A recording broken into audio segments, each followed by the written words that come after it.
Salut à tous, alors c'est Frédéric Delavie. Alors ce soir je voulais faire une petite vidéo à 6h08 du matin avant d'aller me coucher.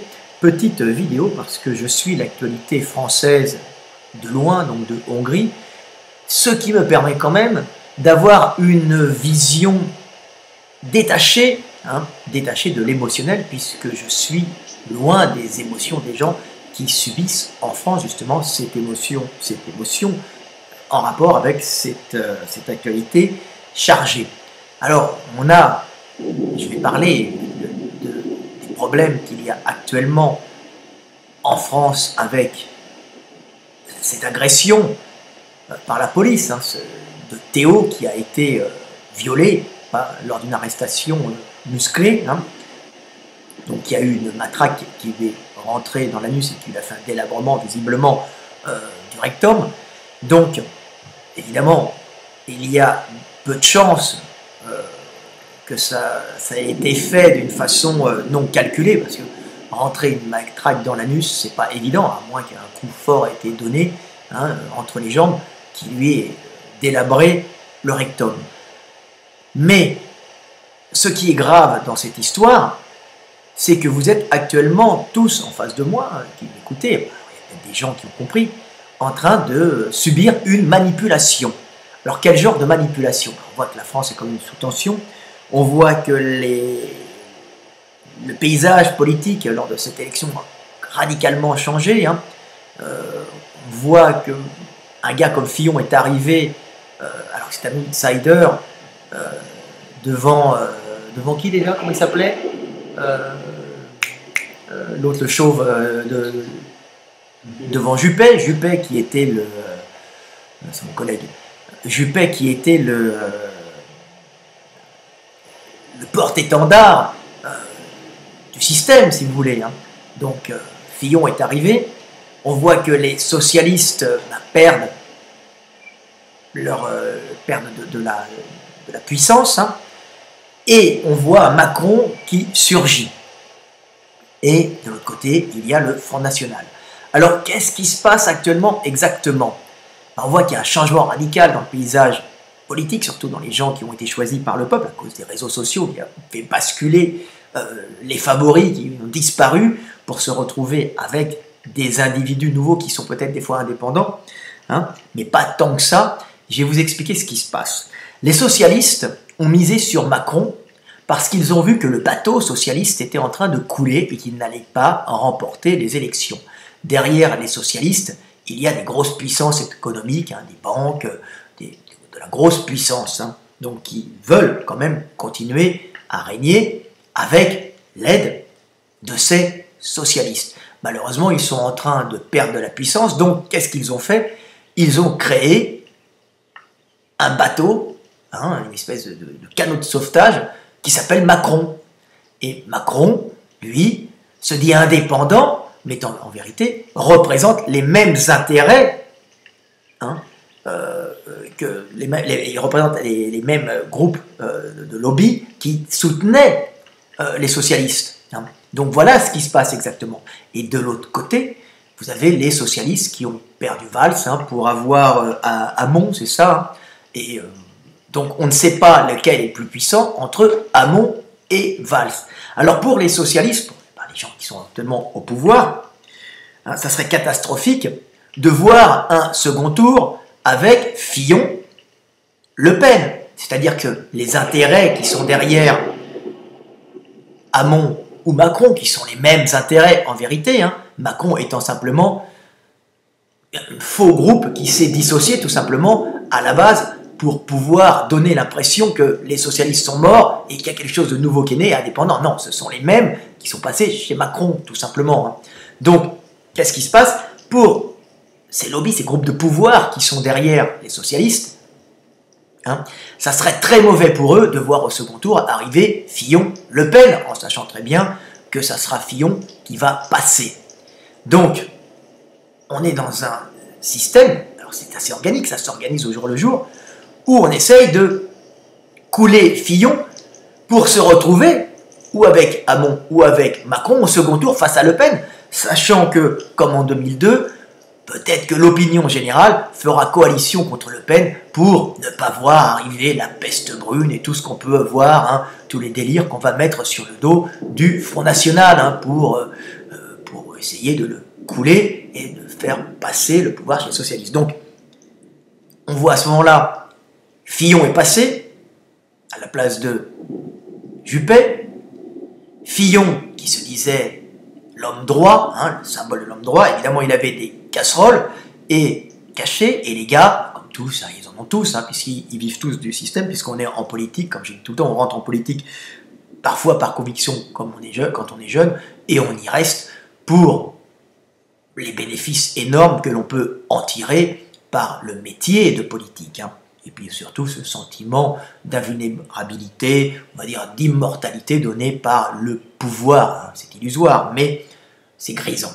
Donc, ils ont sorti les casseroles pour Fillon, et là, ça a l'air de marcher. Alors on essaye de couler Fillon, hein, parce que Fillon, effectivement, a embauché visiblement ses enfants et sa femme à pas faire grand-chose, hein. Peut-être aller porter le café, se mettre en fond de... Pour la femme, se mettre peut-être en fond de meeting, dire bonjour, serrer quelques mains, mais on va dire pas quelque chose qui mérite les salaires qu'elle a reçus, comme ses enfants, hein, qui ont été grassement payés pour, visiblement, des travaux qui ne méritaient peut-être pas ces salaires. Mais alors, il n'est pas le seul, il faut savoir qu'ils le font tous.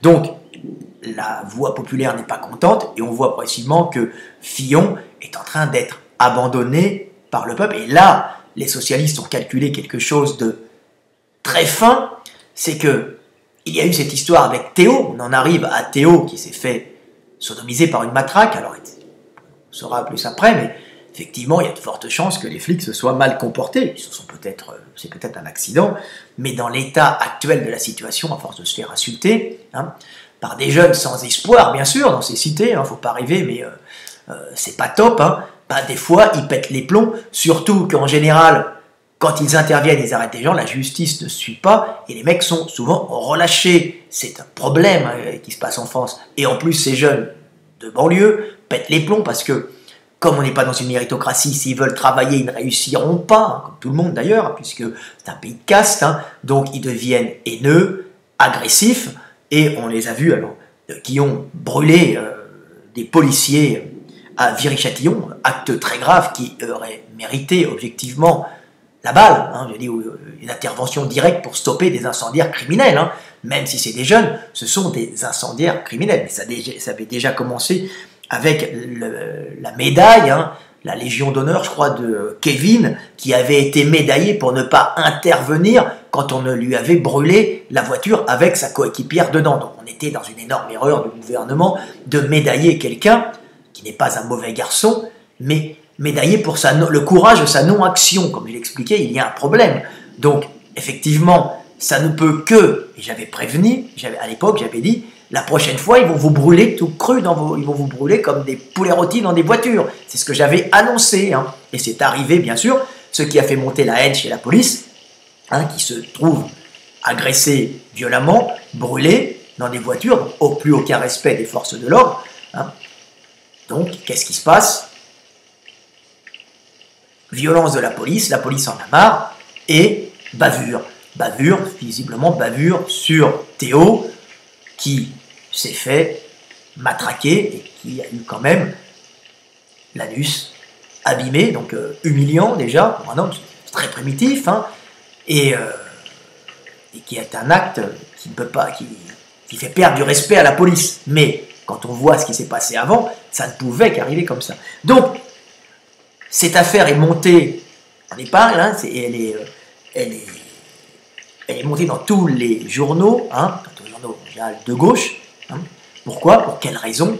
Tout simplement pour créer de l'insécurité. Et on va essayer, vous allez voir tous ces journaux de gauche, qui vont essayer de relancer un peu ce qui s'était passé en 2005, je crois. C'est ça, 2005? 2002, non, mais les problèmes dans les banlieues, dans 2005. En 2005, hein, quand il y avait eu ces problèmes dans les banlieues, cet embrasement des banlieues à la suite de la mort de deux jeunes dans un local technique électrique, hein, poursuivi par la police. Donc ça a fait un embrasement. Donc on voit actuellement qu'on tente de faire un embrasement des banlieues par des groupes d'information qui sont manipulés. Hein. Alors c'est des groupes comme les Antifa qui sont, à la base, il y a de bons garçons dedans qui croient à ce qu'ils font, mais qui sont manipulés par des groupes qui sont derrière, des groupes de puissance, pour être en fin de compte des acteurs qui vont générer des tensions. Hein.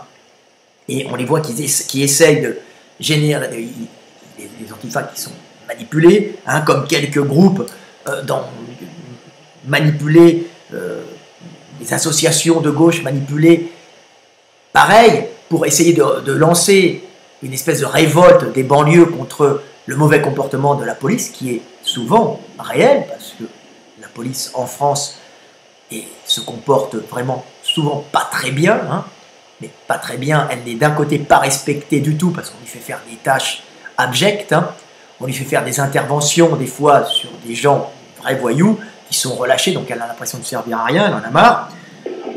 Elle finit par faire des bavures, mal se comporter avec les gens, hein, dans la rue, les interventions, tout le français s'est déjà fait arrêter grossièrement par la police, mal parler, tutoyer, hein, ça arrive à tout le monde, hein, parce qu'ils ne sont pas respectés, ils sont tout simplement souvent les larbins de l'oligarchie, et même la police ne le supporte pas. Donc on voit qu'il y a une espèce de tension en France, hein, alors que la police, c'est des gens, ils rentrent pour essayer d'aider les victimes, et ils finissent par travailler pour le pouvoir, pour faire du chiffre, ou pour juste calmer des cités sans vraiment intervenir, hein, pour pas faire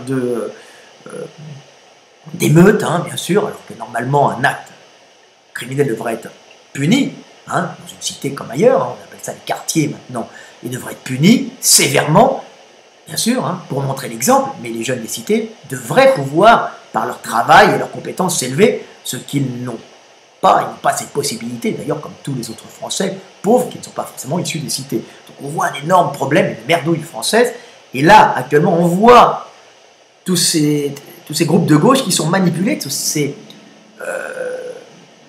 médias de gauche, même indépendants, qui sont quand même manipulés, qui sont financés des fois par des groupes qui ont des puissances financières derrière, qui veulent par exemple que les socialistes passent, parce qu'ils sont tout le temps des manipulations, comme le groupe Taranis, qui des fois fait des très bons films, et qui là est en train de jouer la manipulation, ils se font manipuler, et qui mettent de l'huile sur le feu, et qui rebalancent une haine, c'est-à-dire qui génèrent une haine dans ces banlieues, et qui vont générer visiblement un embrasement. Et cet embrasement, qu'est-ce qu'il va faire? Il va faire monter une réaction des Français en général, hein, donc Français de souche en général, hein, ou le Français de nom qui n'est pas en cité, hein, ou des zones pavillonnaires à côté, ou le Français de la campagne, qui va se mettre à voter massivement pour le FN, puisque Fillon aura été évincé par ses casseroles au cul, tout simplement. Donc c'est une stratégie qui est faite pour faire monter Le Pen, stratégie qui est organisée par les groupes de gauche, hein, pour faire monter Le Pen, pour qu'on se retrouve au second tour, avec un Fillon diminué qui va disparaître, hein, parce qu'à cause des casseroles, et là, effectivement, des casseroles, mais comme tous, hein, et on va se retrouver avec ou un non, ou un Macron, hein. Alors ils ont joué sur Macron au départ, ou un non, donc ça va se jouer à pas beaucoup, donc on va se retrouver avec des socialistes, ou des néo-socialistes, hein, comme Macron, hein, ils seront face à Le Pen, et là, ils espèrent faire de nouveau un... c'était quelle date déjà? 2000 2002, ils espèrent de nouveau faire un 2002, moi les dates, je m'en fous un peu, un 2002, moi ce qui m'intéresse, c'est les relations énergétiques, ils espèrent faire un 2002 où on votera socialiste en réaction à un FN qu'on va accuser de racisme, d'être la peste brune, d'être le retour du nazisme, ils vont lui sortir plein de trucs, et là, on va voir, ils espèrent jouer là-dessus, diminution de Fillon, arrivée des socialistes, montée du FN, pour se retrouver avec une réaction anti-FN de la France, et non, on ne peut pas se permettre d'avoir un FN au gouvernement, c'est pas possible, c'est ce que les socialistes et les puissances qui sont derrière, parce que les socialistes ou les néo-socialistes comme Macron ne sont que des émanations financées par des gros groupes énergétiques, des gros groupes de puissance énergétique, des banquières, il y en a plusieurs, parce que ce sont des luttes énergétiques entre puissances, entre ceux qui étaient avec Fillon, c'était la vieille bourgeoisie française et toute sa puissance, et la puissance des banques à côté, avec Macron ou Anon, qui sont à peu près les mêmes. Donc on voit qu'il y a une stratégie actuellement qui est faite pour faire monter Le Pen, c'est la gauche qui essaie de faire monter Le Pen, pour évincer Fillon, pour se retrouver avec soit Hamon, Macron, au second tour, avec Jean-Marie Le Pen. Donc tout ça est calculé pour que le peuple se retrouve à voter Le Pen au premier tour, et se retrouve à refuser Le Pen et à aller dépiter, voter ou Macron ou Anon, tout simplement pour éviter le fascisme, la peste brune ou autre chose, ou tout ce qu'on va mettre sur le Front National. Donc le Front National qui n'est pas non plus passionnant de son côté, mais on voit toutes ces manipulations. J'ai fait juste cette vidéo pour qu'en âme et conscience, vous compreniez ce qui se passe en France et que vous arrêtiez de gueuler « Ah, c'est... » Non, vous allez comprendre, ce sont des luttes de puissance et le peuple est manipulé actuellement. Il n'y a ni méchant ni gentil, il y a manipulation et derrière gros groupes de puissance qui s'affrontent, qui sont derrière Fillon d'un côté, Macron-Anon qui ont les mêmes, il faut bien se dire qu'ils ont à peu près les mêmes, et le FN, qui est quelque chose d'indépendant, qui naît. Donc, maintenant que vous savez ce qui se passe, essayez de pas trop vous faire manipuler, de comprendre. Et je dis ça aussi aux jeunes des cités qui me regardent. Vous êtes manipulés. Comprenez que ce qu'ils font actuellement, c'est qu'ils vous utilisent pour casser Fillon, faire monter Le Pen, en espérant passer au pouvoir et se gaver après. Mais en vérité, il n'y en a pas beaucoup qui rêvent réellement de donner au peuple de France le choix de son avenir. Et n'oubliez pas que le choix d'un avenir par le peuple, la possibilité du peuple de choisir son avenir, ne peut se faire que par le vote des lois. C'est-à-dire que le peuple doit voter ces lois, le gouvernement les propose, il ne doit pas se les faire, il ne doit pas déléguer ça auprès de députés ou de sénateurs qui sont la plupart du temps corrompus et achetés par des groupes de pression extérieure, des lobbies, des fois des puissances même étrangères. Donc il faut que le peuple vote ses lois et comprenez bien que l'avenir de la France, c'est d'être, et des Français, c'est de devenir un peuple d'hommes lucides, de savoir ce qui se passe et de demander le vote des lois, de refaire une constitution et de demander au gouvernement la possibilité au peuple, que le peuple demande au gouvernement la possibilité de voter ces lois. Et ça sera une véritable démocratie. Mais actuellement, on voit un grand jeu de puissance merdifique dans lequel le peuple est instrumentalisé. Voilà. C'était Fred, à bientôt. Je ne prends pas parti, je vous explique justement ce qui se passe. Dans tous les cas, votez pour des candidats qui vous proposeront de décider de votre avenir. Alors je vois que de tous les côtés, on peut voir des gens qui commencent à mettre ça en place, de façon un peu timide. On peut voir le FN par exemple, qui a proposé une pétition de 500 000 personnes qui permettrait d'annuler une loi et de la faire voter d'une façon populaire, ce qui est correct. On voit Mélenchon faire ça aussi de son côté, ce qui est correct aussi de son côté. Je ne sais pas qui est-ce qui a proposé encore ça. Il y avait l'UPR, c'est l'UPR, c'est ça, l'UPR qui propose aussi ça, mais l'UPR qui est un parti qui n'a aucun espoir de marcher, puisque il va faire quelques pourcents, donc il n'y a aucun intérêt, mais c'est un parti qui propose aussi au peuple de voter ces lois et de refaire une constitution, je crois. Donc on voit que c'est dans l'air. Je pense que 2017, c'est mal barré, hein, mais 2022 sera la libération. Voilà, c'était Fred Delavier, à bientôt. Et puis ne soyez pas des moutons qu'on mène à la tonte et parfois à l'abattoir.